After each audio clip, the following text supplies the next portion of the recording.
Rashford pulls up for three. Boom, knocks it down. Curry from the corner at Brit, puts it in. For overtime, makes it Garrett. Right.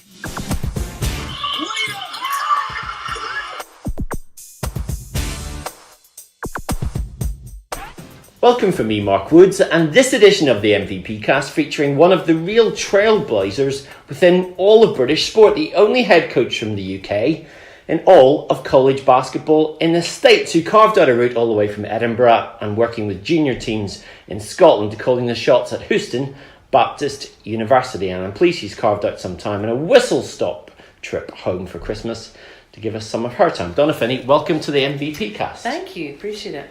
People in this country, I don't think, talk often enough about your accomplishments. And not just the first Brit, but it's said the first international head coach in all of college basketball. When you hear that sort of piece of history, how do you reflect on that?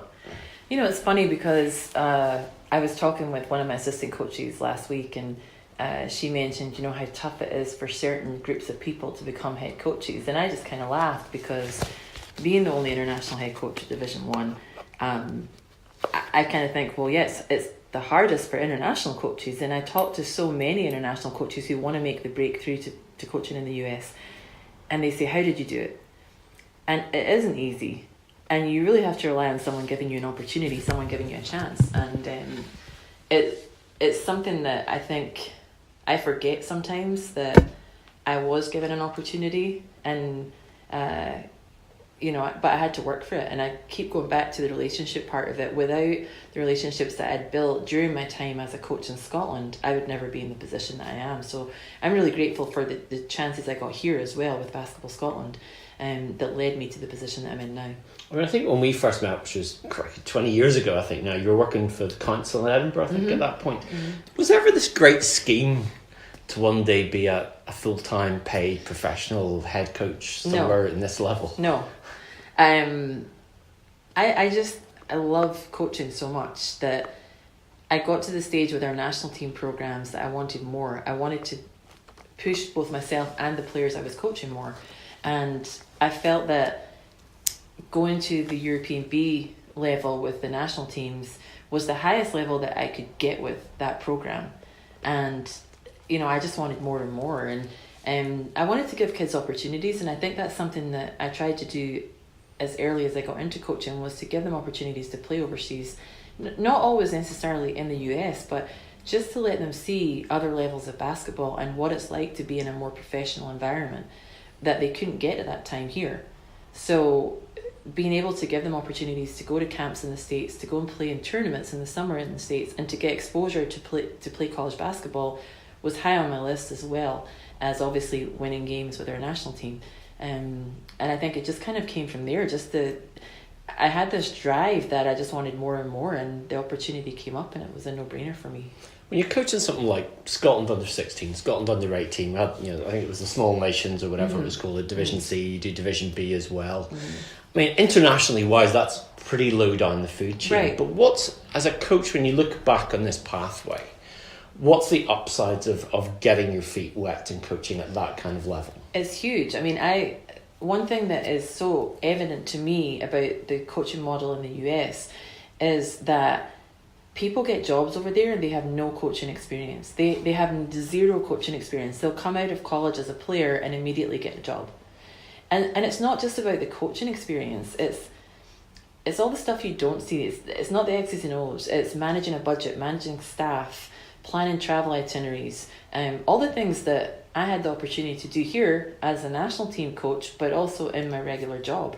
And I think those life experiences really set me up well for the transition to leading a collegiate program, because it's not just about people laugh and say, well, what do you do when you're not in season? And I think they don't see the other side of coaching that we have to do in the States. That there's a lot more to it than just our games, X's and O's. I mean, I've talked even to NBA coaches and college coaches in the States, and obviously some of them have just learnt on the job and they feel that's enough. And you get other coaches who talk about the European qualifications and the pathway and things like that. I mean, is there something that I guess we don't recognise enough in Europe, even in the UK, about a system where you actually learn your trade and are educated in your trade? I'm a huge believer in that. I think that I was very lucky through my job when I was a development officer in Edinburgh that I got involved with the coaching certificate process, and I was delivering, getting started level 1s at that time, and did my level 2, had my level 3 individually, but also delivering those to other people and explaining how to coach. And it's something that I took for granted, but when I went to the States, I can't tell you how many coaches that I see that are in a practice session and they have their backs to their players. They're talking to the wall and their players are behind them. And I use that as an example all the time because that's something that you teach in a level 1 basketball session about making sure you're facing the people that you're talking to. It seems so basic, but there's no system in place over there for that. And I think the coach education part is getting better. I think the WBCE are doing a much better job of promoting coach education. There's way more opportunities now for coaches to learn. We have a system now that we have open practices that high school club coaches, etc., little league coaches can come in and watch college practice sessions. But, I think that the grounding that I got here absolutely helped me with basic coaching skills, and I think that's something that people take for granted. I mean, you've looked back here, and at times you've had your criticisms of some of the way coaches are brought through here, and a lot of coaches criticise that have got to a high level. I mean, you're looking at it from the outside now, but what do you think's the one thing that maybe needs to change in the UK that could upskill coaches better? Because a lot of BBL teams don't even open their practices. There isn't, I guess, as much of a sharing culture. And what's the big thing maybe you would say that would help? I think that's it. I think you've just hit the nail on the head, because the one thing that I recognised here when I was here was that people are very guarded and very protective of their own programs. And the only way that we will all get better as coaches and as administrators and as players is to open up and share, because there's no secrets in basketball. It's all shares, and you may tweak things for your own programs, but ultimately it's good to learn from experience. And there's a lot of very experienced coaches in this country that could open their doors to other people and mentor people without really putting in too much work. But I think just that sharing is huge, and it's something that is a real positive in the States for me, that we are very open and people are willing to help each other. But I felt like while I was here that the competition of, well, they're my competitor, I'm not going to share anything with them, it doesn't help the younger coaches coming through. And I think that would be a real advantage if people would start opening their doors. You spent a year while you were at university here over at Lamar University in Texas, and I know they're your next opponents, ironically, in the year. Yes. What was your impressions of college basketball, kind of dipping into it for one season and 1 year academically and around basketball? Yeah, I mean, it was a culture shock for me, because at that point in time we didn't have institute support. So even though you're playing on your junior national team, etc., here you're going over there and immediately being thrown in the weight room, which none of us had done before. So that was just this complete shock to our system. And so in addition to the weight room, you're practicing every day. Doesn't happen here. And so I think just that professionalism, in that it was an expectation that we would be there every day giving 100%. And at first it was tough for me because I wasn't used to it. But obviously I really, really enjoyed that side of it because I didn't have the opportunity here. And it was really hard for me when I came home that it was back to twice a week practice and only 5 or 6 people showing up. And, the frustration just built and built when I came back because it wasn't there. That commitment level wasn't there from everybody. And, I guess when you have that, you don't lose it. You expect it from everybody else. And so playing over there was just, a dream for me, because I was surrounded by people who wanted it and wanted to be there every day and wanted to get better. And, that was such an invaluable experience for me as a player.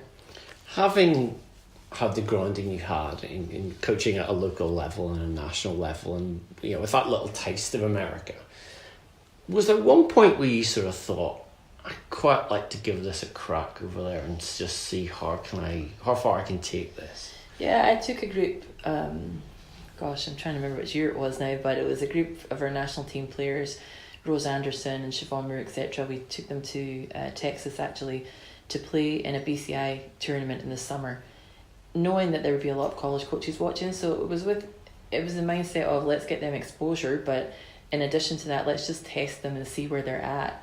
And while I was there, I think I realized, wow, I really, this is for me, you know, like I really thrive on coaching. I love coaching. And part of that, while I was there, I spent a lot of time at TCU, and a good friend of mine was the associate head coach there at the time. And he really helped me kind of shape my path and taught me a lot about the recruiting process while I was there, taught me a lot about, you know, the ins and outs of dealing with collegiate basketball.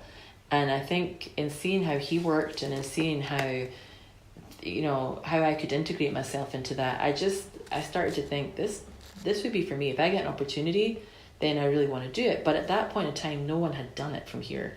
And it was like, well, how am I going to get that next step? How is that going to happen? And so it was definitely planted at that point in time, but it took a few years for the opportunity to then arise. Which, like most jobs in college basketball, pro basketball, American basketball, whatever, I guess is about networking, contacts, smoothing the right people. How did that process come about for you? I mean, absolute networking is huge. That there's no doubt there. I would never be sitting in the position I am without that right now. But I tell all the young coaches that ask me, like, well, how did you do it? And I go back to networking because, you know, I think it's really important that you communicate with people on a regular basis, and that seems to be lost in some organizations, and it frustrates me because regular communication is the way to build those relationships, but also to ensure that we're all on the same page. And I think that I did that from the start with a lot of college coaches that I met through working at Basketball Scotland, with our national teams, etc. You know, I had the pleasure of meeting Skip Prosser several times, and he told me multiple times, if you ever want to come over, I'll set you up with go and see schools. And I set it up with him, and I flew over and watched Wake practice and watched North Carolina practice and watched Duke practice, and he helped me with all of that. And it was just from staying in touch with him that was able to happen. And then stayed in touch with those coaches, and Mike Peterson, who was at Wake Forest at the time, was recruiting Mary Buchan, and we stayed in touch, and he ended up at North Texas, and now he's with the Atlanta Dream. And you know, there's a lot of people that I've just stayed in touch with throughout the time that I've been involved in coaching that have helped me get to where I am. And I think that part of it is overlooked so often, that you have to be able to communicate, you have to be able to network, and it's through those relationships that opportunities may open doors, and that's what happened for me.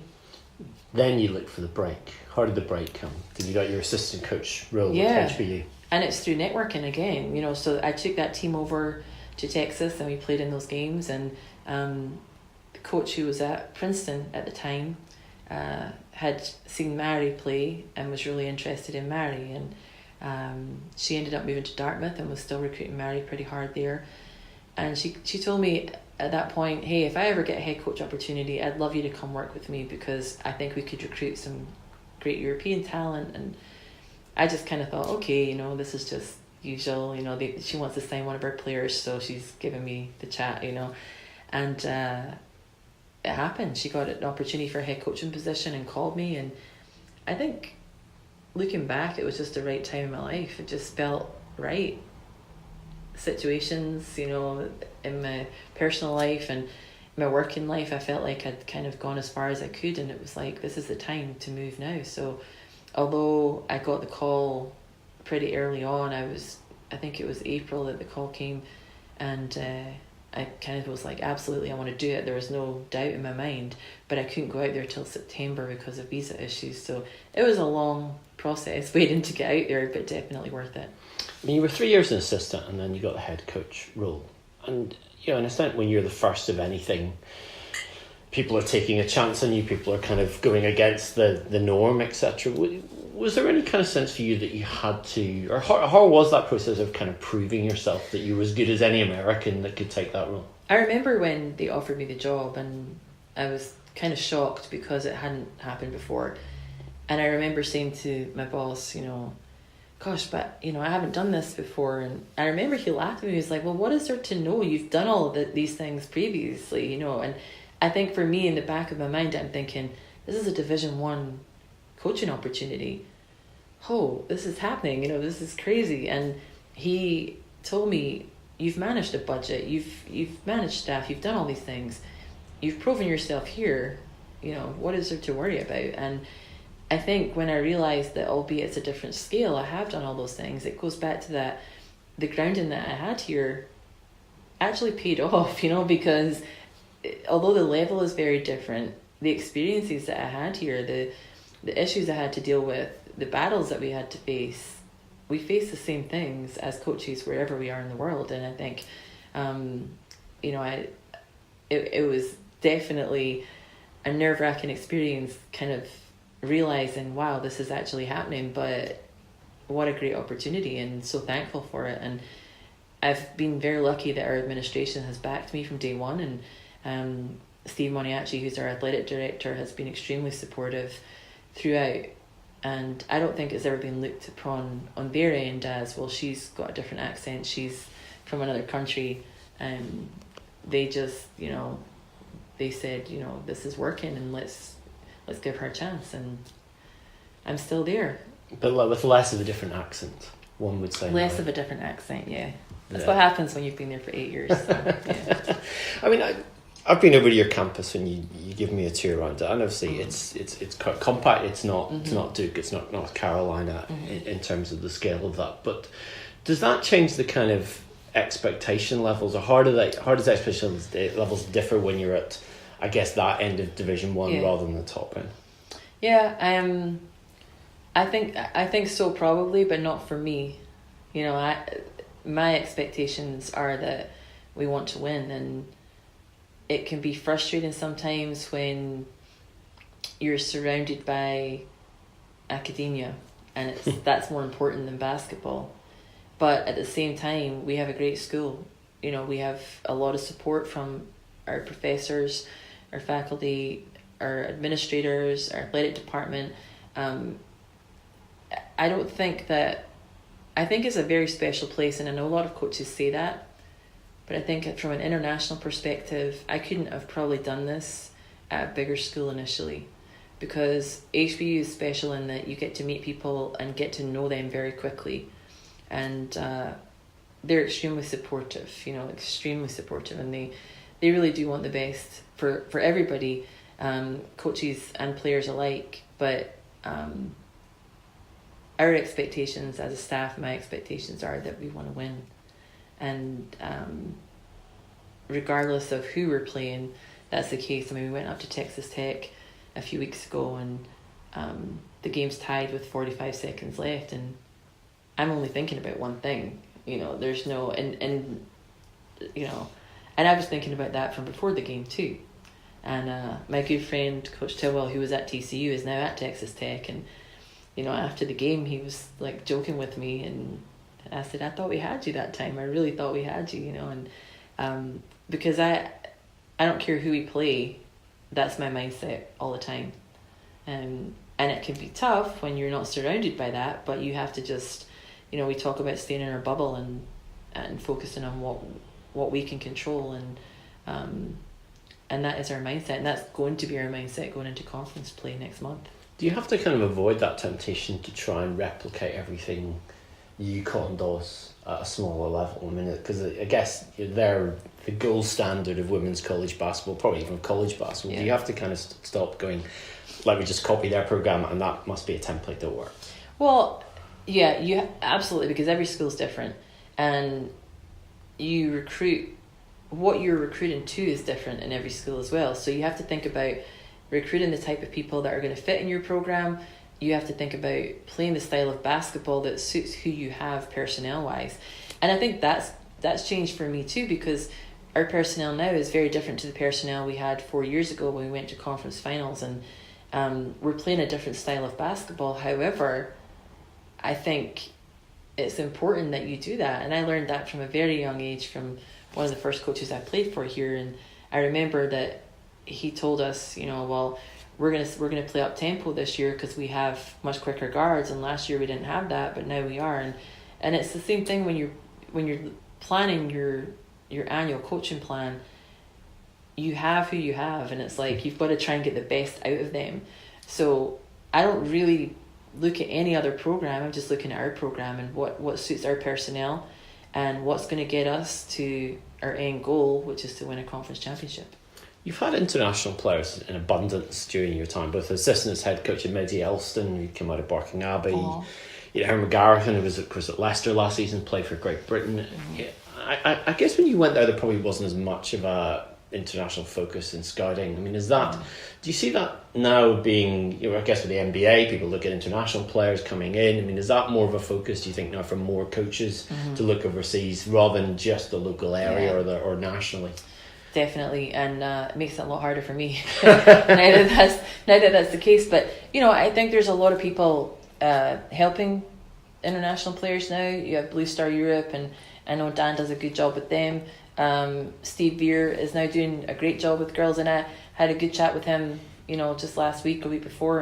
And I think the important thing is that what he's doing with no agenda is trying to make sure these girls are looking at all of the opportunities that are in front of them. And you know, so there's some good people out there helping players, not just from the UK, but in Europe and Australia. And we've got, you know, we have players from Australia and New Zealand on our program, and a girl from Uzbekistan, one from Poland, and you know, I think it's our most recent import from Luxembourg is probably one of the most coachable kids I've ever had. And you know, I just like the blend that we have of our international players and our US based players, and I think a lot more people are looking that way now. So it's becoming extremely competitive to recruit these international players now. If you're scouting in the UK, and I know this is a generalisation, but if you're looking at this country, is it a market currently that you go to and think, yeah, there will be talent that I'd want here?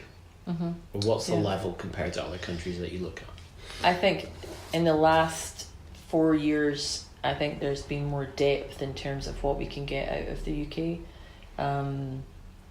The big draw for recruiting UK-based players is obviously the language barrier that you face when you recruit from other countries, and from an education standpoint, the players tend to be more ready, and also be eligible to play. That's the other thing that obviously we have to take into account, is their eligibility through the NCAA clearinghouse and whether they have the right SAT score. And so I think that's the huge draw with recruiting UK-based players. But I think the last few years there's just been more and more players that we can pull from, and but I think I attribute that to the good work that's happening in the clubs. I think some of these academy programs and the clubs now are doing a really good job because they are incorporating strength and conditioning and nutrition and psychology into their programs, and these players are more ready to move into college programs than they have been. When you look at head coaching, and so much of it is about, I guess, managing the personalities and particularly young people going into college, and you know, with that maybe not have been managed in their personal lives or maybe not been held accountable or whatever, and you're going in, and then there's the cultural aspect in the States, you know, white players, African American players, international players. Coming in as an outsider, it was that tough at the start to kind of get to grips with it? Because I don't think sometimes over here we get the nuances of American culture. It seems such a single country with a single people, etc. And was that tough to kind of get to grips with how different people in different parts of the States even you know, are different? Yeah, I mean, yes, because I think, again, I feel really lucky growing up where I did, where, you know, I didn't really, everybody's the same to me, you know, and I treat everybody the same, and that's just how I've always been. And it did strike me when I moved to the States initially. I was like, wow, this is different, you know, like you say, different areas have different cultural thoughts, and I don't see it like that. So sometimes when I hear people say things, I just shake my head and like, okay, I don't think like that. So, you know, it was just interesting, and I think you have to respect the culture that you're living in, but at the same time you don't always have to agree with it. And so I was very conscious of what I was seeing and how things were, but, you know, just was true to what I believe in, and our players will probably tell you that there's not one of them that's treated any differently if they're going to hear it if they messed up, regardless of who they are. So you know, but I think it's just different. And you know, we're very lucky that we have such a melting pot on our team of players who have such diverse backgrounds and have come from such different places that it makes it to the point where I've never had an issue in our locker room with our team getting on, because they do have such different experiences, and I really think that's helped with blend and our team culture, and I'm lucky for that. I'm lucky that I have those international players that can help with that in the locker room. What's the greatest kind of cultural, I don't want to say faux pas, might not be the word, but what's the most confusion you've ever felt since going into the States? I don't know. I mean, I think, there's definitely some areas where I scratch my head, politically particularly.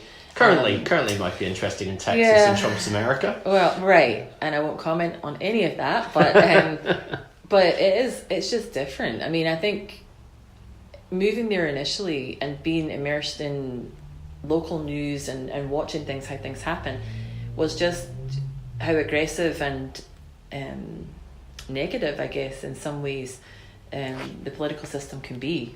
And so, because over here, the British Parliament, it tends to be a little more polite.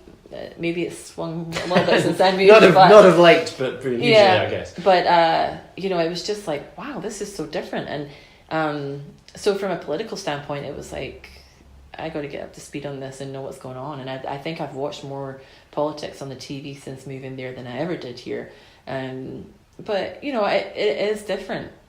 I think it's such a huge country, and I forget that I'm living in a city which the Houston Metroplex has almost 6 million people in it. So sometimes I'll call and say, oh, I'm driving to a high school, and my friend will say, oh, how long have you got to go for that? Oh, an hour and a half, and it's still considered in Houston, but it is a huge city that we live in, and things are just different, and I come back here to Edinburgh and I'm reminded very much so of that. And they say that everything in Texas is bigger, and definitely is true. So, yeah.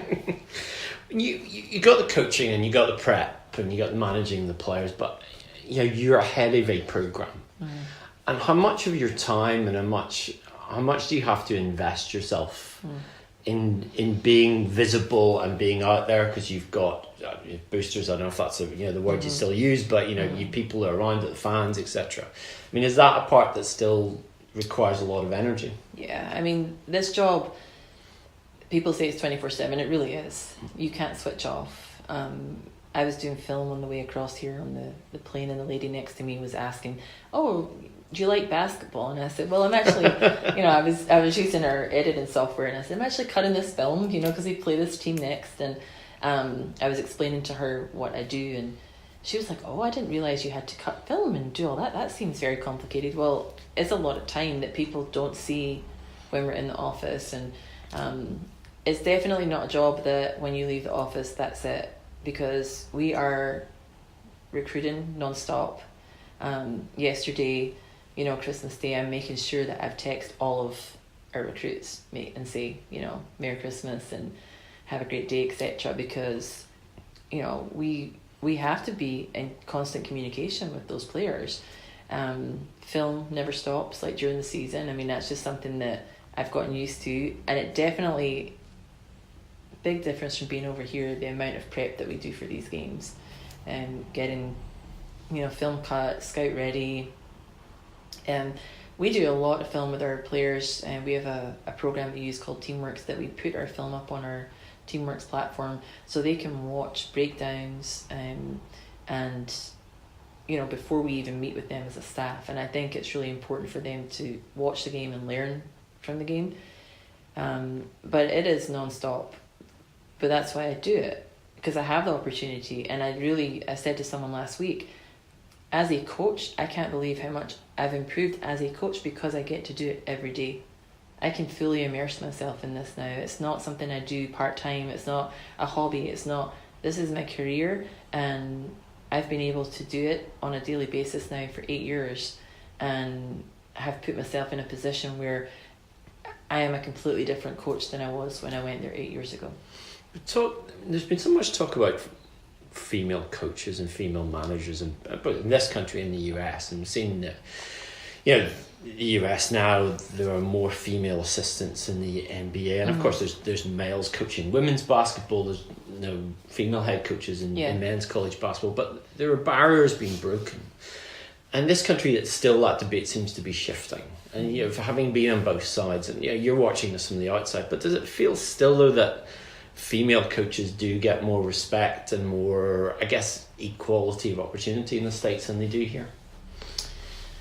Well, there's more opportunities, I suppose, in the first place, you know, but yeah, I think I've been very involved with the Women's Basketball Coaches Association, and I'm the rep for our conference on our calls that we have, and it's been evident to me the support that female coaches have, and you know, there's, like I say, the opportunities are there, but just the support for it. I think, you know, here one of my criticisms was, well, where are the other female national team coaches?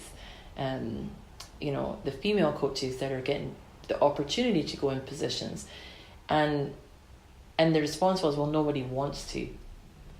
But where's the encouragement for that? And I think that's the part I see is there's a lot of encouragement in the US for females to get involved in coaching, to get involved in officiating. I mean, I just had a conversation last week with our officiating coordinator, and she was talking about how, you know, they have a program in place where former players can then go and, you know, officiate college basketball, and that can become a career.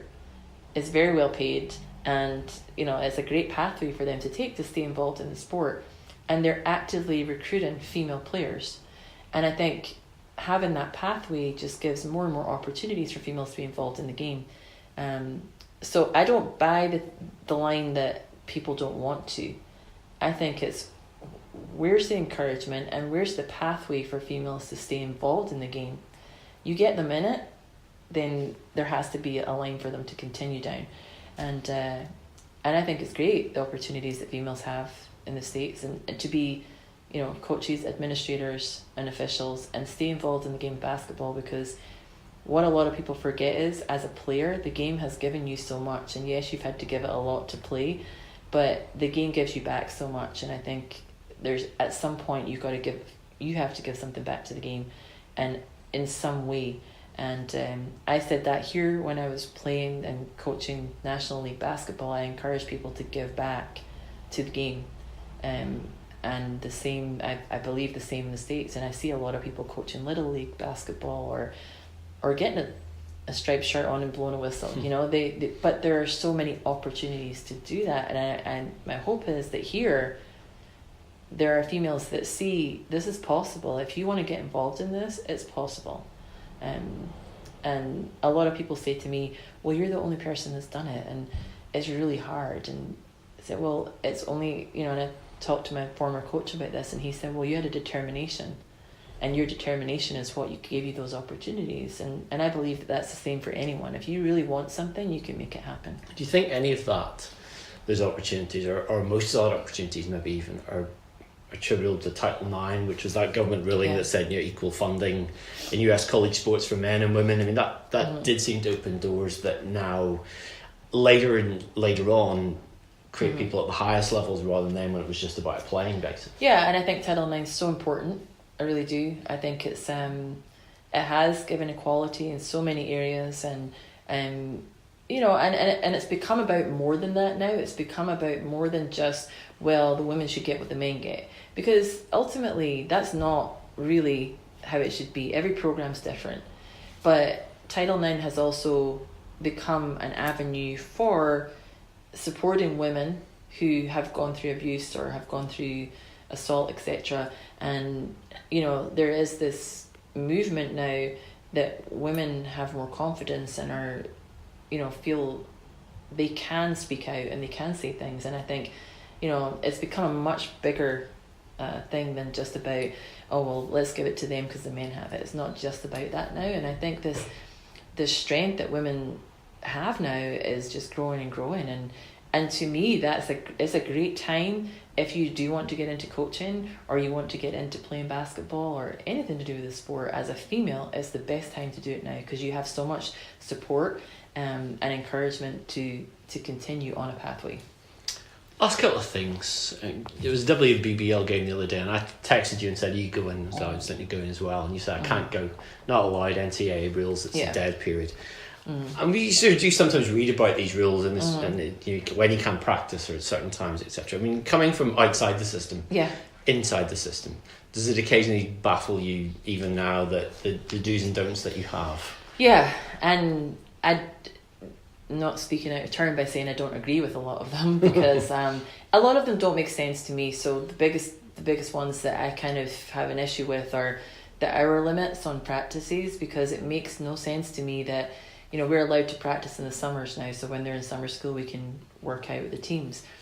But at first, you know, up until last year, it was 2 hours a week on the court that we were allowed to do skill work with, or, you know, it's changed to 4 hours. But that should be the time that we can really upskill these players and spend a lot of our time on skill development. When we go into the fall semester and we can still do those 4 hours up until October. October comes and then we're in 20 hours. Well, they're also in a full workload there, classes. So to me, it's backward that when they're on their lightest schedules in the summer, that should be the time that we can put the most work in, the most prep in. And then when they get to that stage that they are in 5 or 6 classes and they have the stress of balancing a full academic load, why are we up in those hours? Obviously competition plays a big part in that, but I don't believe that there's enough emphasis put on the skill development part of it in the summer. So I think that's one that frustrates me a little bit, and maybe that is just coming from a different environment. But there are so many rules, and every year we have to take a recruiting test, and you have to pass the recruiting test in order to be able to go out and recruit. And the rules change all the time, so you have to be keeping up with them, and we're lucky that our compliance people do a great job of making sure that we do.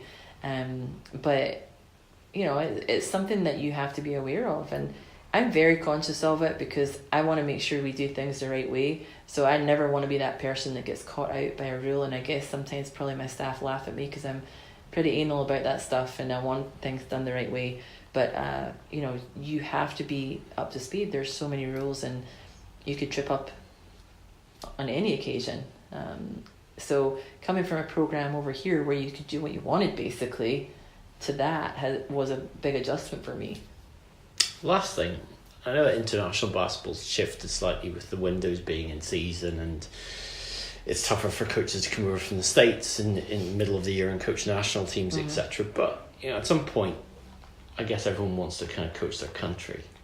You've been kind of approached in the past. You've not always necessarily liked the system that's put in place. What would it take for you at some point if the scheduling arose to take a GB job and kind of come back and do your thing here again?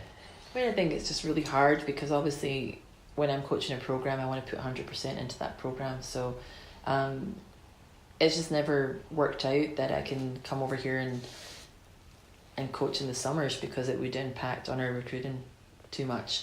And I think that would always be in the back of my mind, that I don't want to distract from the job that I'm doing. But if there was an opportunity to come back and, you know, be involved, I would never say no to it as long as it didn't impact the job I'm in. Because albeit when you're in this country, sometimes you complain about the state of the basketball here and you complain about not having this, that and the other. It was what I got from coaching our national teams and coaching here that put me in a position to be where I am. So I'll never, you know, not be thankful for that. And I think we're in a much better position than most people think we are. I think there's a lot of really good coaches in this country that just haven't been given the opportunity to go elsewhere and maybe haven't had the support that they need. But there's a lot of people who really care about the game, people who really want what's best for kids as well. Unfortunately, maybe the decision making hasn't been the best at the administrative level, and that's put, you know, the GB programs in a position they didn't think they would be in. But I don't think it's because of the fact that there aren't some great people out there and players who are so passionate about the game. And so if there was an opportunity to come back here and work with Basketball Scotland or the British basketball programs, then I would definitely be interested. Very last thing, we've had the first international head coach in the NBA. I know we're projecting a bit. What if someone said to you one day you could be the first international female head coach in the NBA? Definitely silence. You know, I did coach boys teams when I was here, and I loved it. And I guess never say never to anything, you know. I think I don't know where my next step is going to be. I don't know, you know, if I will continue to coach college basketball or, you know, choose to turn another path. Who knows? Because it sounds cliche, but I really do just focus on the next game. I don't really like to think too far ahead. But I do know that I'm in an amazing position. I have a great staff. Despite my players probably doubting this sometimes because I'm on them, I do think they're a great group of players. And honestly, this group I have is the most balanced and deep group that I've had since I've been there.